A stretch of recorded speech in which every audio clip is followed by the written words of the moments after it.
Hello student, स्वागत है आपका आईसीटी वर्चुअल क्लासेस में। मैं हूं कविता, आपकी साइंस टीचर। उम्मीद करती हूँ आप सभी अच्छे होंगे और स्वस्थ होंगे। सो क्लास कंटिन्यू करेंगे अपना चैप्टर जिसमें हम बात कर रहे हैं इम्प्रूवमेंट इन फूड रिसोर्सेज। यहाँ पर हम देख रहे थे कि फूड रिसोर्सेज में किस प्रकार से इम्प्रूवमेंट हो सकता है। काफी टॉपिक हमने कवर कर लिए हैं। आगे जो नया टॉपिक हमारे पास आता है उसके बारे में देख लेते हैं। तो देखिए, अभी तक हमने क्या क्या चीजें डिस्कस की हैं। हमारे पास इंट्रोडक्शन आया है, ठीक है, फूड रिसोर्सेज का। उसके बाद हमने कहा कि यहाँ पर अगर हमें सक्सेसफुल क्रॉप प्रोडक्शन करना है, किसी फसल को हमें उगाना है, तो उसके लिए कौन कौन से फैक्टर या कौन कौन से कारक जिम्मेदार होते हैं, इसके बारे में हमने बात की है। नेक्स्ट हम बात कर रहे थे यहाँ पर कि अभी हमें क्यों आवश्यकता है फूड रिसोर्सेज में इन्हांसमेंट करने की या इम्प्रूवमेंट करने की, क्या हमारी आवश्यकताएं हैं, उसके बारे में हमने बात की थी। दो मेन फैक्टर हमारे पास आए थे। नेक्स्ट जो टॉपिक हमें बताता है वो ये कि अभी तक यहाँ पर क्रॉप प्रोडक्शन में क्या जो प्रयास है वो किए गए हैं, ठीक है। नेक्स्ट हमने कहा टाइप्स ऑफ क्रॉप, उसके हमने एग्जाम्पल देखे हैं और उनकी वैल्यू यानी कि उनकी क्या क्या इंपॉर्टेंस है वो हमने देखी है। नेक्स्ट यहाँ पर हमने कहा कि जो क्रॉप होती है हम उसे एक पर्टिकुलर सीजन में ही क्यों बोते, एक पर्टिकुलर सीजन होता है हर एक क्रॉप का, क्या रीजन होता है उसका। उसके हमने क्या कहा था कि वहाँ पर हर एक क्रॉप को, हर एक फसल को या हर एक पौधे को एक पर्टिकुलर क्लाइमेट चाहिए होता है, यानी कि टेम्परेचर वहाँ पे क्या होगा, पर्टिकुलर होगा। और ऐसा नहीं है कि टेम्परेचर एक ही सेम ही टेम्परेचर उसे चाहिए होगा। उसकी लाइफ के हर एक स्टेज में, अलग अलग स्टेज में अलग अलग टेम्परेचर, अलग अलग क्वांटिटी वहाँ पर पानी की या फिर आपने कहा ह्यूमिडिटी की, ये सारी जो चीजें हैं वो वैरी करती हैं उनके लाइफ साइकिल के अलग अलग स्टेप में। लाइफ साइकिल आप समझते हैं, जिसे जीवन चक्र हम कहते हैं। हमने कहा कि बर्थ से लेकर के डेथ तक का जो टाइम पीरियड होता है उसे हम लाइफ साइकिल कहते हैं। ये सब पे अप्लाई होता है, किसी प्लांट पे भी और एनिमल पे भी। प्लांट की लाइफ साइकिल जो होती है, हमने कहा कि सीड का जर्मिनेशन होगा, फिर पौधा बनेगा, पौधा ग्रो करेगा, उसमें क्या होगा, फिर फली लगेगी, फली पकेगी। ये सारे अलग अलग स्टेजेस को इंडिकेट करता है। तो हमने कहा अलग अलग स्टेजेस में यहाँ पर जो टेम्परेचर की रिक्वायरमेंट होती है वो अलग अलग होती है।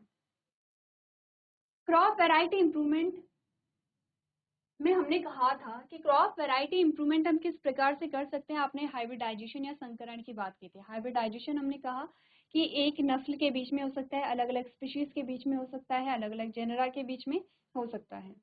तो यहाँ पर हमने जो बात की थी, यहाँ तक की बात हमारी हो गई थी। नेक्स्ट हम बात कर रहे थे there can be three types of crossing. हमने कहा कि यहाँ पर तीन प्रकार के हमने पढ़े थे, अगर हाइब्रिडाइजेशन को किया जाए तीन प्रकार हमने पढ़े थे, ठीक है। सबसे पहले अगर हम कहें कि संकरण में हमने क्या कहा, हमने बहुत बार ये चीजें डिस्कस की है कि संकरण में एक्चुअली में हो क्या रहा है, हम कर क्या रहे हैं संकरण में। सिंपल सी चीज हम यहाँ पर कर रहे हैं। हमने कहा कि कोई भी एक नस्ल या एक वैरायटी ए है और एक है बी है। कुछ अच्छे कैरेक्टर ए में होंगे, कुछ अच्छे कैरेक्टर बी में होंगे। हमें क्या चाहिए कि हमें ये जो दोनों के कैरेक्टर है हमें एक में ही मिल जाए। तो हमने क्या किया, यहाँ पे हाइब्रिडाइजेशन करवाया और आपके पास नई नस्ल आई। अब अगर मैं इस प्रोसेस को कहूँ कि क्या हुआ होगा इस प्रोसेस में, क्या आप लोग इसे डिस्क्राइब कर सकेंगे, एक बार देखिए। क्योंकि हमने ये एग्जाम्पल बहुत बार लिया, जब से हमने चैप्टर स्टार्ट किया है हम ये एग्जाम्पल ले रहे हैं। तो आपको ये बताना है यहाँ पर कि ये जो प्रोसेस हुई होगी जिसे हम हाइब्रिडाइजेशन कह रहे हैं या संकरण हम कह रहे हैं, वो किस प्रकार से हुआ होगा। चलिए, अगर मैं सिंपल सी चीज कहूँ कि यहाँ पर हुआ क्या है, हाइब्रिडाइजेशन का मतलब क्या है। मैंने कहा कि दो अलग अलग नस्लें हैं, अलग अलग पौधे हैं। इन पौधों के बीच में हमने क्या किया, आर्टिफिशियल पॉलिनेशन अगर करवा दी। पॉलिनेशन आप समझते हैं, पॉलिनेशन में क्या हमने पढ़ा था कि सिंपल सा कोई भी एक पौधा है, यहाँ पर एक प्लांट है और दूसरा प्लांट ये है। अब यहाँ पर इसके पॉलिन ग्रेन यहाँ पर इसकी स्टिग्मा में आ जाएंगे और पॉलिनेशन हो जाएगा। पॉलिनेशन के बाद क्या होगा, यहाँ पर फर्टिलाइजेशन होगा। फर्टिलाइजेशन के बाद हमने कहा कि एम्ब्रियो का फॉर्मेशन होगा और एम्ब्रियो जो है वो सीड में क्या होगा, वहाँ पे डेवलप होगा। तो ये सारी जो चीजें हो रही हैं, हमने कहा कि हमने क्या किया है, पॉलिनेशन की प्रोसेस हम करवाएंगे। उसके लिए हम सेलेक्ट करते हैं यहाँ पर प्लांट्स को डिजायरेबल कैरेक्टर के अकॉर्डिंग, यानी कि जो कैरेक्टर, जो गुणधर्म हमें चाहिए। जैसे कि हमने कहा कि कोई वैरायटी ए है उसमें कुछ अच्छे कैरेक्टर हैं और वैरायटी बी है उसमें भी कुछ अच्छे कैरेक्टर हैं। ऐसा नहीं है कि हमने किसी रैंडम प्लांट को ले लिया है, किसी रैंडम वैरायटी को हमने ले लिया है।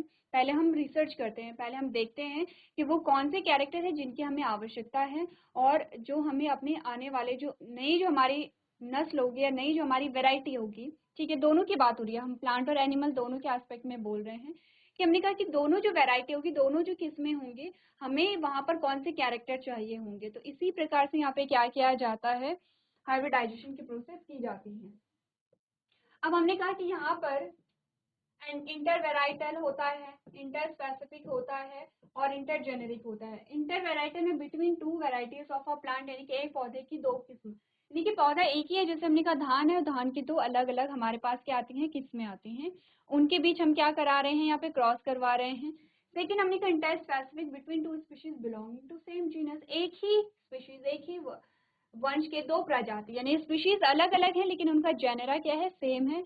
नेक्स्ट हमने कहा between species of a different genus, के अलग अलग जीनस की प्रजातियों के बीच भी। तो यहाँ पर संकरण को हम क्या करा सकते हैं, यहाँ पर अलग अलग किस्मों के बीच में, अलग अलग स्पीशीज के बीच में और अलग अलग जेनरा के बीच में हम क्या करवा सकते हैं, यहाँ पर क्रॉस करवा सकते हैं, या फिर हमने कहा कि उनके बीच में हम संकरण करवा सकते हैं। क्यों संकरण करवा रहे हैं, ये हमने प्रीवियस लेक्चर में अच्छे से समझा था। हमने कहा क्योंकि हमें डिजायरेबल कैरेक्टर चाहिए।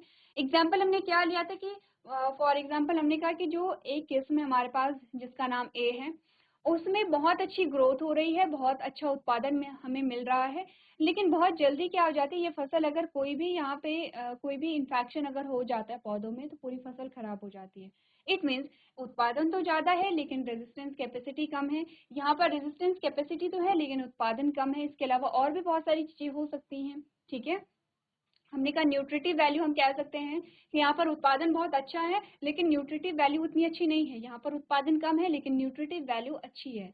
न्यूट्रिटिव वैल्यू का मतलब है कि इनमें पोषक तत्व, अब जैसे गोल्डन राइस का आपने सुना होगा कि हमने कहा कि विटामिन ए वहाँ पर भरपूर मात्रा में पाया जाता है गोल्डन राइस में, तो वहां पर न्यूट्रिटिव वैल्यू अलग हो गई। एक नॉर्मल राइस है और एक गोल्डन राइस है, गोल्डन राइस की न्यूट्रिटिव वैल्यू अधिक है।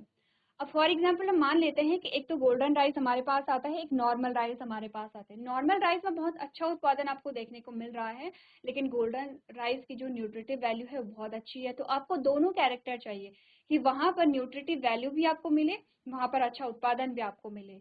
इतनी बातें क्लियर हैं? अभी तक ऐसी कोई चीज हमने डिस्कस नहीं की है जहां पर आपको कंफ्यूजन हो सकता है या फिर आपको प्रॉब्लम होगी। अब हमें बता रखे हैं जीन का परिचय। चलिए अब थोड़ा सा डिटेल में अगर हम समझें, यहाँ पर आपने डीएनए के बारे में समझा है, deoxyribose nucleic acid, DNA. DNA एक डबल हेलिक्स स्ट्रक्चर हमारे पास आता है, ठीक है, और यहाँ पर आपको कुछ इस प्रकार के बैंड दिखाई देते हैं,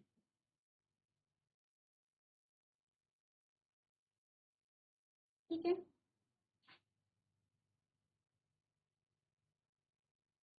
यहाँ पर इस प्रकार के आपको दिखाई देते हैं। अगर मैं कहूँ कि जो डीएनए है वो किन किन चीजों से मिलकर के बना होगा, तो हमने कहा कि यहाँ पर हमारे पास जो डीएनए आता है, सबसे पहले उसमें आती है पेंटोज शुगर, ठीक है। आप जब क्लास 12th में जाएंगे तो आप डिटेल में इन स्ट्रक्चर्स को पढ़ेंगे कि क्या होती है पेंटोज शुगर। सेकेंड हमने कहा नाइट्रोजनस बेस, क्या होते हैं nitrogenous base and phosphate group, ठीक है। इन तीन चीजों से मिल करके क्या बनता है, हमारा डीएनए बनता है। डीएनए जो है वो डबल हेलिक्स स्ट्रक्चर होता है इस प्रकार से, ये आपको पता है। अब हमने कहा कि डीएनए का काम क्या है, हमारी बॉडी में जो भी कैरेक्टर, जो भी गुण आपको दिखाई दे रहे हैं, वो सारे किस पे डिपेंड करते हैं, हमारे डीएनए पे डिपेंड करते हैं। यानी कि हमने कहा कोई भी हमारा कैरेक्टर है, आपकी जो वॉइस है, अब आपने देखा होगा हर एक की आवाज अलग अलग होती है, हम पहचान जाते हैं कि अगर किसी ने हमें आवाज दी, हम बिना देखे पहचान जाते हैं। अगर कोई हमारा फ्रेंड है, कोई हमारी फैमिली मेंबर है जिनके साथ हम रेगुलर रह रहे हैं और जिनकी आवाज को हम पहचानते, तो हम आवाज को पहचान जाते हैं। तो हमने कहा आवाज किसी की भारी होती है, किसी की भारी नहीं होती है। हमने कहा स्किन का कलर हो गया है, हमने कहा कि जो बालों का जो आपने कहा टाइप हो गया है या कलर हो गया है। हर एक कैरेक्टर, आपकी जो बॉडी स्ट्रक्चर है या फिर आपका जो बिहेव है, आपके जो कैरेक्टर, जो इंटरनल और एक्सटर्नल जो कैरेक्टर हैं, ठीक है, ये सारे किस पे निर्भर करते हैं, आपने कहा कि आपके यहाँ पर जो डीएनए होता है, डीएनए पे डिपेंड करते हैं।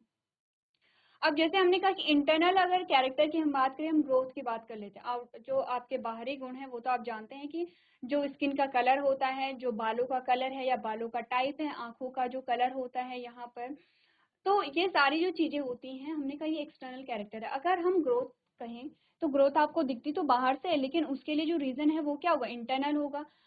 हमारी जो ग्रोथ होती है वो अलग अलग व्यक्तियों में अलग अलग देखी जाती है। कोई बहुत टॉल है तो कोई बहुत शॉर्ट है, कोई मीडियम है। यहाँ पर अलग अलग जो ग्रोथ यहाँ पर पाई जा रही है, वो भी क्योंकि सबका डीएनए अलग अलग है। आपने सुना होगा कि हर एक जो व्यक्ति है वो क्या है, यहाँ पर यूनिक है, क्योंकि उसमें यूनिक पैटर्न है डीएनए का। तभी तो आपने देखा होगा कि जो यहाँ पर डीएनए फिंगरप्रिंटिंग के थ्रू हम जान जाते हैं कि ये फिंगरप्रिंट किसके होंगे। ठीक है, तो यहाँ पर क्योंकि हर एक का जो डीएनए का सीक्वेंस है, इवन आपने कहा कि जो यहाँ पर क्या होते हैं, सिबलिंग्स होते हैं, भाई बहन होते हैं, उनका भी जो डीएनए का पैटर्न है वो दोनों का यूनिक होता है, अलग होता है, सेम नहीं होगा। क्योंकि हर एक का डीएनए का पैटर्न एक यूनिक है, डिफरेंट है हमारे पास, इसीलिए हमें किसी न किसी रूप में जो लोग हैं वो एक दूसरे से भिन्न दिखाई देते हैं, जिसे इंडिविजुअल डिफरेंसेस के नाम से हम जानते हैं। ठीक है, व्यक्तिगत भिन्नता जिसे हम कहते हैं। इसका मतलब क्या है, इंडिविजुअल डिफरेंसेस से क्या मतलब है कि हर एक व्यक्ति किसी न किसी रूप से, किसी न किसी गुण के कारण एक दूसरे से भिन्न है। डिफरेंस है, देखिए अगर हम कहें कि यहाँ पर डेवलपमेंट का पैटर्न जो है या फिर जो हमारी बॉडी का स्ट्रक्चर है वो तो सेम होगा, डेवलपमेंट का पैटर्न सब में सेम है।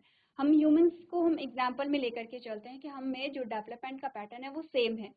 लेकिन अगर मैं कहूँ कि यहाँ पर जो कैरेक्टर्स होते हैं उनमें डिफरेंसेस आते हैं किसी न किसी रूप में। हो सकता है कि किसी की आई का कलर ब्राउन है तो किसी का ब्लैक है, तो किसी का ब्लू है, किसी का ग्रीन है। यहाँ पर क्या डिफरेंसेस आए हमारे पास। इन सारी कैरेक्टर के लिए, चाहे वो इंटरनल कैरेक्टर है चाहे वो एक्सटर्नल कैरेक्टर, इन सभी कैरेक्टर के लिए हमारा डीएनए रिस्पॉन्सिबल होता है, क्योंकि हमने कहा डीएनए से बनता है आरएनए, और आरएनए से बनेगा प्रोटीन। क्या बनेगा, प्रोटीन। अब प्रोटीन किससे बने होते हैं, अमाइनो एसिड से बने होते हैं। ठीक है, प्रोटीन बनेगा। ये प्रोटीन क्या करेगा, किसी कैरेक्टर या किसी गुण के लिए उत्तरदायी होता है, किसी कैरेक्टर या किसी गुण के लिए उत्तरदायी होता है।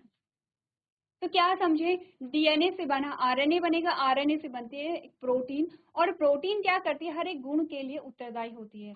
हमने कहा कि अगर यहाँ पर मेरी आई कलर क्या है, ब्राउन है, तो इसका मतलब कि मेरी बॉडी में कुछ ऐसी प्रोटीन बन रही है जो ब्राउन आईज के लिए रिस्पॉन्सिबल है। मेरी आंखों का कलर ब्राउन कैसे हुआ, क्योंकि इसी प्रकार की प्रोटीन मेरी बॉडी में बनी है। और ये प्रोटीन किससे बना है, मैंने कहा मेरे डीएनए से बना है। तो मेरे डीएनए में ऐसे गुण हैं, ऐसे कैरेक्टर हैं जो कि ऐसी प्रोटीन को बना रहे हैं जिसकी वजह से मेरी आंखों का कलर ब्राउन है। सेम वैसे अगर किसी की आई का कलर ब्लैक है तो इट मीन्स कि उसमें अलग प्रकार की प्रोटीन बन रही है।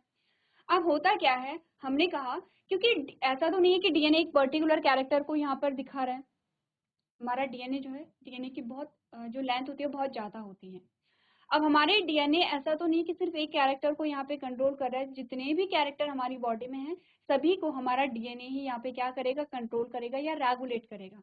तो यहाँ पर क्या सिर्फ एक ही प्रकार के प्रोटीन बनेगी, अलग अलग प्रकार की प्रोटीन बनेगी, ध्यान से देखिए। क्योंकि मैंने यहाँ पे बताया है कि कोई एक प्रोटीन है जो किसी कैरेक्टर के लिए, किसी गुण के लिए उत्तरदायी है। अब मेरी आंखों का कलर और मेरी हाइट दोनों बहुत अलग चीजें हैं। या मैंने कहा अगर मेरी आंखों का कलर कहिए या फिर मेरी स्किन का कलर कहिए, दोनों अलग चीजें हैं, क्योंकि कहीं पे स्किन की बात हो रही, कहीं पे आंखों की बात हो रही, कहीं पे हाइट की बात यहाँ पर हो रही है। तो ये सारी चीजें अलग है। तो ऐसा नहीं हो सकता है कि एक ही प्रकार के प्रोटीन सारे कैरेक्टर के लिए उत्तरदायी है। अलग अलग प्रकार की जो प्रोटीन होती है वो अलग अलग प्रकार के गुणों के लिए उत्तरदायी होती है। यानी कि अगर मेरी आंखों का कलर है तो उसके लिए कोई अलग प्रोटीन जिम्मेदार होगी, अगर मेरे बालों का कलर है तो उसके लिए कोई अलग प्रोटीन जिम्मेदार होगी। ठीक है, अगर मैंने कहा मेरी वॉइस जो है वो किस प्रकार की, उसके लिए कोई अलग प्रोटीन यहाँ पे जिम्मेदार होगा। यानी कि आप हर एक चीज को देख रहे हैं, हर एक कैरेक्टर के लिए अलग अलग प्रोटीन यहाँ पर क्या होती है, रिस्पॉन्सिबल होती है। तो हमने कहा अलग अलग प्रोटीन कैसे बनती होगी, क्योंकि हमने तो एक डीएनए बनाए हैं और एक प्रोटीन की हमने बात की है। हमने कहा डीएनए के अलग अलग जो सेगमेंट होते हैं, अलग अलग सेगमेंट में, अलग अलग खंडों में अलग अलग प्रकार के प्रोटीन का निर्माण यहाँ पर होता है। ठीक है, अब होगा क्या यहाँ पे, हमने कहा कि जो डीएनए के अलग अलग खंड, हम सिंपल ऐसा भी कह सकते हैं कि डीएनए के जो अलग अलग खंड होते हैं वो यहाँ पर अलग अलग प्रकार के कैरेक्टर के लिए उत्तरदायी हैं। फॉर एग्जाम्पल मैंने कहा ये डीएनए, ये पूरा डीएनए है। मैंने कहा डीएनए का ये जो ऊपर का जो आपको नोक जैसा आपको पोर्शन दिखाई दे रहा है, ये अलग प्रकार की प्रोटीन को बनाएगा। फिर यहाँ से लेके यहाँ तक ये जो सेगमेंट है ये अलग प्रकार की प्रोटीन बनाएगा। यहाँ से लेके यहाँ तक का जो सेगमेंट है ये अलग प्रकार की प्रोटीन बनाएगा। यानी कि हर एक खंड में एक अलग प्रकार की प्रोटीन, एक यूनिक प्रोटीन बन रही है। फॉर एग्जाम्पल ये जो यहाँ पर ये खंड है ये इस प्रकार की प्रोटीन बनाएगा जो हमारी ग्रोथ को क्या करेगा, यहाँ पे रेगुलेट करेगा या कंट्रोल करेगा। ठीक है, और ऐसे ही हर एक खंड में अलग अलग खंड आ रहे हैं जो अलग अलग प्रकार की प्रोटीन को बनाएंगे और अलग अलग प्रकार के कैरेक्टर के लिए रिस्पॉन्सिबल होंगे। तो मैंने कहा कि यहाँ पर फॉर एग्जाम्पल मैंने कहा ये एक खंड है डीएनए का और ये एक प्रकार के कैरेक्टर के लिए जिम्मेदार है। ये दूसरा खंड है डीएनए का और ये दूसरे प्रकार के कैरेक्टर के लिए उत्तरदायी है। ये तीसरा खंड है डीएनए का, ये तीसरे प्रकार के कैरेक्टर के लिए उत्तरदायी है। तो हमने कहा कि अब हम कैसे यहाँ पर आइडेंटिफाई करेंगे कि कौन सा खंड या कौन सी जगह पे किस प्रकार का जो कैरेक्टर है उसके लिए जो प्रोटीन बन रही है वो किस प्रकार के खंड में बन रही है। यानी कि सिंपल सी चीज ये है, मैंने कहा कि आपने देखा होगा कि हम कैरेक्टर में अभी हमने कुछ देर पहले क्या कहा था कि हम क्या करते हैं, जो डिजायरेबल कैरेक्टर है हम उन्हें ले लेते हैं। डिजायरेबल कैरेक्टर के बेसिस पे हम क्या करते हैं, एक नया वहाँ पे जो नई किस्म है नई किस्म का निर्माण करते हैं। लेकिन जरूरी तो नहीं है कि जो कैरेक्टर आप चाहते हैं वही कैरेक्टर आपको मिल जाए। तो यहाँ पर डीएनए टेक्नोलॉजी एक अलग सा हमारे पास फील्ड आता है जिसमें क्या किया जाता है, पर्टिकुलर उस कैरेक्टर के लिए हम डीएनए के एक पर्टिकुलर सेगमेंट को उठाते हैं, उसे ट्रांसफर कर देते हैं उस जीव में या उस सेल में जहाँ पर कि हमें वो कैरेक्टर चाहिए। इस चीज को हम डिटेल में डिस्कस करते हैं। सबसे पहले तो आप इतना समझिए कि हमने कहा कि डीएनए का जो अलग अलग सेगमेंट है, अलग अलग खंड है, वो अलग अलग गुणों के लिए उत्तरदायी है। तो इन सेगमेंट का भी नाम होता है अलग अलग। पूरा तो हमारे पास डीएनए आ गया है, लेकिन मैंने कहा ये एक खंड है, ये दूसरा है, ये ऐसा नहीं होता एग्जैक्ट, बस आपको समझने के लिए मैं बता रही हूँ। ठीक है, ऐसा नहीं होगा कि इतने बड़े पोर्शन में एक ही आपका क्या होगा, एक ही कैरेक्टर बन रही है, एक ही प्रकार की प्रोटीन बन रही है, हो सकता है इससे ज्यादा भी बन रही हूँ। मैंने कहा 3 खंड यहाँ पर है तो 3 प्रकार की प्रोटीन बनेगी और 3 प्रकार के कैरेक्टर यहाँ पे कंट्रोल होंगे। इन खंडों को हम क्या कहते हैं, इन खंडों को हम कहेंगे जीन। ठीक है, क्या कहेंगे उसे, जीन कहेंगे। क्या होता है जीन, अगर मैं आपको कहूँ कि जीन क्या है, डीएनए का एक खंड है, डीएनए का एक पार्ट है या डीएनए का एक सेगमेंट है या डीएनए की एक यूनिट है, कुछ भी आप कहिए, जो कि किसी गुण के लिए उत्तरदायी है। मैंने कहा ये एक जीन है, ये दूसरा जीन है, ये तीसरा जीन है। तो हम डीएनए के किसी भी सेगमेंट को जीन नहीं कहेंगे, हम उस सेगमेंट को जीन कह रहे हैं जो कैरेक्टर के लिए रिस्पॉन्सिबल है। तो हर एक खंड से हमने कहा कि इस जीन से क्या बनेगा, इस जीन से आरएनए बनेगा, इस आरएनए से प्रोटीन बनेगा, इस प्रोटीन से कैरेक्टर जो है वो यहाँ पर प्रदर्शित किए जाएंगे। क्लियर है इतना कि यहाँ पर क्या क्या चीजें होंगी। तो हमने कहा कि इस सेगमेंट को हम क्या कहते हैं, जीन कहते हैं। अब हमें पता चल गया है कि डीएनए के इस खंड में या डीएनए का ये जीन इस कैरेक्टर के लिए उत्तरदायी है। तो क्या हम इजिली जो कैरेक्टर्स हैं या जो हम इजिली जीन है, जीन को हम ट्रांसफर कर सकते हैं। सबसे पहले जीन के परिचय में पढ़ लेते हैं, आपको जीन के परिचय में क्या बताया गया है। A gene that can provide the desirable characteristics to a crop are introduced in the process. As a result, we obtain a genetically modified crops. आपने कहा एक जीन जो किसी फसल को वांछनीय विशेषताएं प्रदान कर सकता है उसे इस प्रक्रिया में पेश किया जाता है, परिणाम स्वरूप हमें आनुवंशिक रूप से संशोधित फसलें प्राप्त होती हैं। इस लाइन का मतलब आप अभी नहीं समझेंगे, अभी आपको जीन का जो जनरल इंट्रोडक्शन है वो समझना है। जीन क्या है, डीएनए का कोई भी एक खंड है। ऐसा नहीं है कि डीएनए में सिर्फ एक जीन नहीं होगा, आप समझ रहे हैं कि हमारे जितने कैरेक्टर हैं वो सारे कैरेक्टर डीएनए की वजह से हैं। और क्योंकि डीएनए में अलग अलग खंड जो हैं वो अलग अलग गुणों के लिए उत्तरदायी हैं, तो उन खंडों को हम जीन कह रहे हैं। तो डीएनए में हमारे बहुत सारे जीन्स होंगे, अलग अलग जीन अलग अलग कैरेक्टर को क्या करेगा, यहाँ पे रेगुलेट करेगा। इतनी बात अगर क्लियर है तो हम आगे की बात को समझेंगे। अगर मैं जीन की डेफिनेशन कहूँ तो मैंने कहा जीन क्या है, पार्ट ऑफ डीएनए है। यह डीएनए का वो खंड है जिससे कि क्या बनता है, आरएनए, और आरएनए से प्रोटीन बनेगी और प्रोटीन किसी गुण के लिए उत्तरदायी है। ये तो एक क्या होगा, आपने कहा कि पूरी आप एक श्रृंखला बता रहे कि प्रोसेस में क्या हुआ। सिंपल से अगर मैं कहूँ कि जो जीन्स होते हैं वो गुणों के लिए उत्तरदायी होते हैं, यानी कि अगर मेरी आंखों का कलर कोई कुछ भी है, ब्राउन है, ब्लैक है या ब्लू है, तो मैंने कहा वो किसी जीन के, वो कोई जीन उसके लिए उत्तरदायी है। मेरी स्किन का कलर जो है उसके लिए भी कोई जीन उत्तरदायी है। मेरी हाइट कितनी है, मेरी बॉडी में जो ग्रोथ हार्मोन है वो कैसे रिलीज हो रहे हैं, उसके लिए भी कोई जीन उत्तरदायी है। मेरी बॉडी में इंसुलिन का प्रोडक्शन हो रहा है, उसके लिए भी कोई जीन उत्तरदायी है। तो हर एक चीज के लिए जीन उत्तरदायी है। और जीन क्या है, जीन और डीएनए में डिफरेंस क्या है?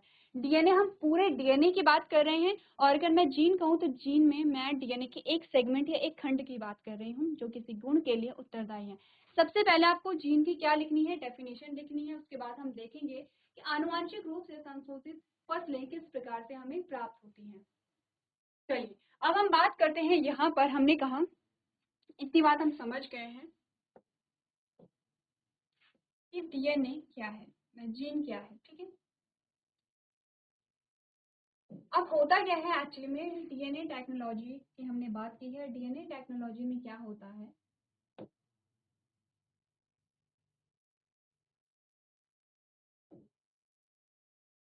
ये डीएनए है। डीएनए का कोई भी एक सेगमेंट, फॉर एग्जांपल ये सेगमेंट मान लेते हैं,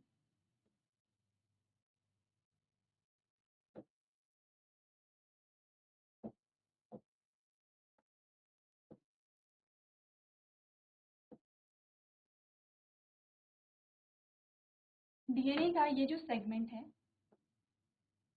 ये यहाँ पर किसी गुण के लिए उत्तरदायी है, यानी कि ये एक जीन है, ये एक जीन है, और ये क्या है, किसी गुण के लिए उत्तरदायी है। फॉर एग्जाम्पल ये जो जीन है, ये जो फली लगती है किसी भी पौधे में, हमने कहा ये फली है। तो अगर फली यहाँ पर बड़ी फली आपको दिख रही है इस प्रकार से, फली यानी कि वो पोर्शन जहाँ पर आपको सीड दिखाई देते हैं, एक छोटी फली आपके पास इस प्रकार से आती है। फॉर एग्जाम्पल मान लेते हैं कि ये जो डीएनए के एक सेगमेंट है जिसे हम जीन कह रहे हैं, वो एक बड़ी फली के लिए क्या है, उत्तरदायी है। अब हमें क्या करना था, हमें क्योंकि यहाँ पे ये उत्पादन हमें अच्छा दे रहा है, तो हमें क्या करना था, इस जीन को लेकर के हमें किसी दूसरे पौधे में डालना है, ताकि किसी दूसरे पौधे में या किसी दूसरी किस्म में, जिससे कि हमें उत्पादन अधिक मिल जाए। अब हमने कहा हम उसमें क्यों डाल रहे हैं, हम इसमें भी तो, इसी से भी तो प्राप्त कर सकते थे। तो आपको पता हुआ, हमने कहा यह है वेराइटी ए और यह है वेराइटी बी। हमने कहा वेराइटी ए में प्रोडक्शन तो ज्यादा है, लेकिन यहाँ पर क्या है, ये बहुत जल्दी इन्फेक्ट हो जाती है, बहुत जल्दी ये फसल खराब हो जाती है। अगर यहाँ पर कुछ फंगल इन्फेक्शन हो गया है, अगर फंगस लग गई है, या फिर जो इंसेक्ट है वो इजिली इसे डिस्ट्रॉय कर लेते हैं, लेकिन जो बी है उसे डिस्ट्रॉय नहीं कर पाते हैं। इट मीन्स कि यहाँ पर इनकी डिजीज रेजिस्टेंस कैपेसिटी हाई है। तो हमने क्या बोला कि क्यों ना हम ऐसा करें कि बी में हम उस जीन को डाल दें जो लंबी फली के लिए उत्तरदायी है। अब यहाँ पे क्या होगा कि इसमें फली भी लंबी लगेगी, और आपने कहा कि डिजीज रेजिस्टेंस कैपेसिटी भी मिल जाएगी। तो हमने क्या किया, यहाँ पे डीएनए टेक्नोलॉजी में क्या किया जाता है, डीएनए को यहाँ से कट किया जाता है। इससे पहले और भी प्रोसीजर होते हैं, क्योंकि डीएनए होगा कहाँ, हमने कहा ये एक सेल है, इस प्रकार से सेल मेम्ब्रेन, सेल वॉल है, सेल मेम्ब्रेन है, यहाँ पर इस प्रकार से न्यूक्लियस है, और यहाँ पर क्या है, आपने कहा जेनेटिक मटेरियल है। तो सबसे पहले तो आप क्या करेंगे, सेल वॉल को हटाएंगे, सेल मेम्ब्रेन को हटाएंगे, आप यहाँ पर जो साइटोप्लाज्म है उसे ब्रेक डाउन करेंगे, प्रोटीन को ब्रेक डाउन करेंगे, सेल ऑर्गेनेलीज को ब्रेक डाउन करेंगे। सब चीज को हमें क्या करना है, तोड़ना है। क्यों? ताकि हमें प्योर फॉर्म में क्या मिल सके, जेनेटिक मटेरियल इस प्रकार से हमें मिल सके। ये भी जो प्रोसीजर होता है, ये भी आप क्लास 12th में जब जाएंगे, डीएनए टेक्नोलॉजी एक सेपरेट चैप्टर आता है, वहां पर आप पढ़ते हैं कि क्या क्या चीजें कैसे हो रही हैं। ठीक है, हमने क्या किया, सब चीजें हमने क्या कर दी, वो जो भी सेल के बाहर था या जो जेनेटिक मटेरियल के बाहर जो भी चीजें थी, वो हमने क्या कर दी है, डाइजेस्ट कर दी है, या फिर हमने उन्हें नष्ट कर दिया है, जिससे कि हमारे पास प्योर फॉर्म में डीएनए आ जाए। अब डीएनए को यहाँ से कट किया गया। ठीक है, जब डीएनए को कट किया गया, तो हमने क्या किया, इस डीएनए को किसी दूसरे प्लांट में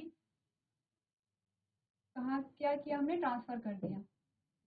इस जीन के पार्ट को हमने क्या कर दिया है, इसमें ट्रांसफर कर दिया। अब आप सोचेंगे कि ये सारी चीज कैसे हुई होंगी, ये सारी चीजें माइक्रोस्कोपिक होती हैं। ठीक है, क्योंकि आप समझ रहे हैं कि हम एक बात करें, हम अगर किसी सेल की बात करें, सेल के अंदर हम जेनेटिक मटेरियल की बात करें, तो सबसे पहले सेल ही कितनी छोटी होती है, उसमें जेनेटिक मटेरियल फिर कितना छोटा होगा, छोटा यानी कि हमें दिखाई नहीं देगा।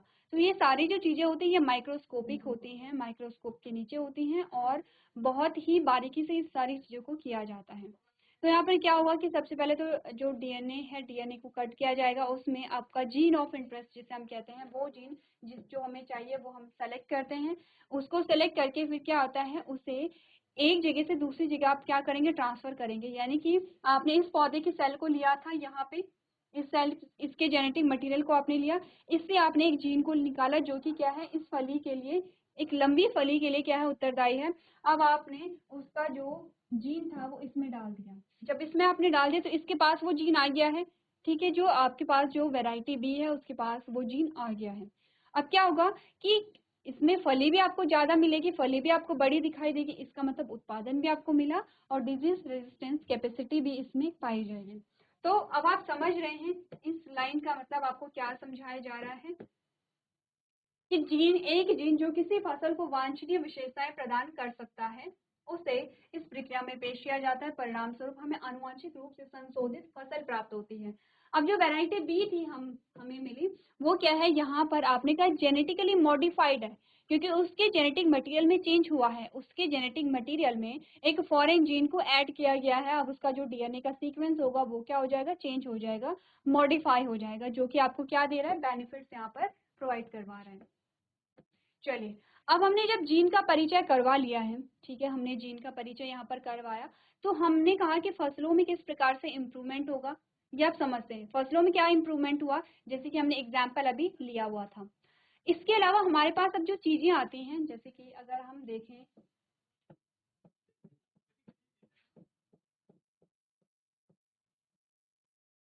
अगर आप टॉपिक्स में देखें तो अभी तक हमने क्या क्या चीजें यहाँ पे डिस्कस की हैं। सबसे पहले तो इंट्रोडक्शन हमने देखा, सस्टेनेबल एग्रीकल्चर क्या होता है, टाइप्स ऑफ क्रॉप हमने देखे, हमने कहा इम्प्रूवमेंट इन क्रॉप यील्ड, कैसे हम इम्प्रूव करेंगे। यहाँ पर हमने कहा कि यहाँ पर हमने हाइब्रिडाइजेशन को देखा है, किस प्रकार से आप हाइब्रिडाइजेशन करेंगे, जिसमें हमने क्या बोला, एक तो सिंपली आपने क्या करा दिया, दो क्रॉप के बीच में क्रॉस करवा दिया। दो चीजें हो सकती हैं, ये टॉपिक हमने पढ़ लिया। हमारा नेक्स्ट टॉपिक हो मैन्योर एंड फर्टिलाइजर। इससे पहले आपको कुछ चीजें यहाँ पे क्या करनी है, डिस्कस करनी है कि दो तरीके हो सकते हैं यहाँ पर क्रॉप इम्प्रूवमेंट के या हाइब्रिडाइजेशन के। मैंने कहा यहाँ पर एक प्लांट है हमारे पास,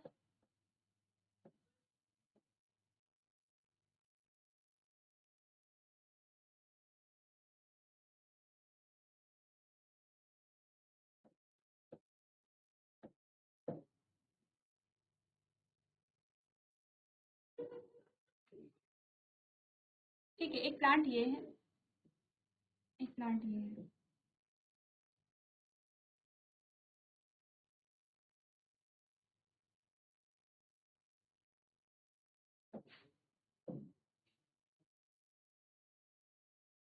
दो तरीके हमारे पास हो सकते हैं, कौन कौन से हो सकते हैं, हमने कहा या तो फिर इनके बीच में क्या हो जाए, पहली चीज या तो इसमें क्या हो जाए, पॉलिनेशन हो जाए। अब पॉलिनेशन हमने कहा अलग अलग नस्लें हो सकती हैं, अलग अलग किस्में हो सकती हैं, ठीक है। नस्लें तो हम यहाँ पे एनिमल्स के लिए यूज करेंगे। अलग अलग किस्में, अलग अलग वैरायटी हो सकती है, अलग अलग स्पीशीज के हो सकती हैं, अलग अलग जेनर के हो सकते हैं। हमने कहा या तो इनके बीच में हम क्या करा दें, पॉलिनेशन करा दें। पॉलिनेशन में क्या होगा कि एक के जो पॉलन ग्रेन है वो यहाँ चले जाएंगे। अब यहाँ पे क्या होगा, फिर फर्टिलाइजेशन होगा, फिर आपने कहा कि एम्ब्रियोनल डेवलपमेंट होगा, जाइगोट का डेवलपमेंट होगा। इस केस में होता क्या है कि आपको जो डिजायरेबल कैरेक्टर है, अब हमने कहा दोनों हम वही सेम कैरेक्टर ले लेते हैं। एक में हम उत्पादन को ले लेते हैं, इसमें उत्पादन अच्छा है, इसमें रोग प्रतिरोधक क्षमता अधिक है, ठीक है।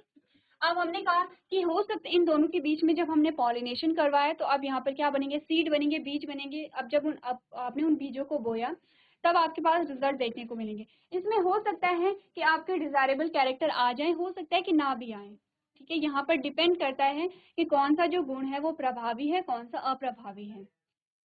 या फिर हमने जैसे अभी कुछ देर पहले हमने कहा कि हमने क्या किया कि यहाँ पर हमने किसी एक का जेनेटिक मटेरियल निकाल दिया। फॉर एग्जांपल इस बार हमने इसका जेनेटिक मटेरियल निकाला, उसमें हमने उस जीन को देखा जो यहाँ पर रोग प्रतिरोधक क्षमता के लिए या डिजीज रेजिस्टेंस कैपेसिटी के लिए उत्तरदायी है। अब हमने इसे क्या कर दिया, रिमूव किया यहाँ पर, और इसके जेनेटिक मटेरियल के साथ ऐड कर दिया, यानी कि इस सेल के साथ हमने यहाँ पे डाल दिया इस पौधे में। यहाँ पर निश्चित रूप से आपको देखने को मिलेगा कि उत्पादन भी अच्छा है और रोग प्रतिरोधक क्षमता भी यहाँ पर आ जाती है। तो दो चीजें यहाँ पर हो सकती हैं क्रॉप इम्प्रूवमेंट की, ठीक है। नेक्स्ट हमारे पास आते हैं, हमने कहा कि पारंपरिक खेती अगर आपने देखा होगा, अपने बड़ों को करते हुए, अपने आसपास आपने देखा होगा, तो वहाँ पर यूज होते हैं मैन्योर एंड फर्टिलाइजर्स, यानी कि उर्वरक, और इसके अलावा खाद हम यूज करते हैं। क्या काम होता है उर्वरक और खाद का, दोनों में डिफरेंस क्या है, दोनों में ज्यादा बेनिफिशियल क्या है, और दोनों के अगर हम यूज करते हैं तो दोनों के क्या हमें हार्मफुल इफेक्ट देखने को मिलते हैं या नहीं मिलते हैं। इन सारी चीजों के बारे में हम डिस्कस करेंगे नेक्स्ट लेक्चर में। तो आप एक बार पढ़ करके आएंगे मैन्योर क्या होते हैं और फर्टिलाइजर्स क्या होते हैं। तो आज के सेशन में हम इतना ही करेंगे। अभी तक क्लास में बने रहने के लिए आपका धन्यवाद।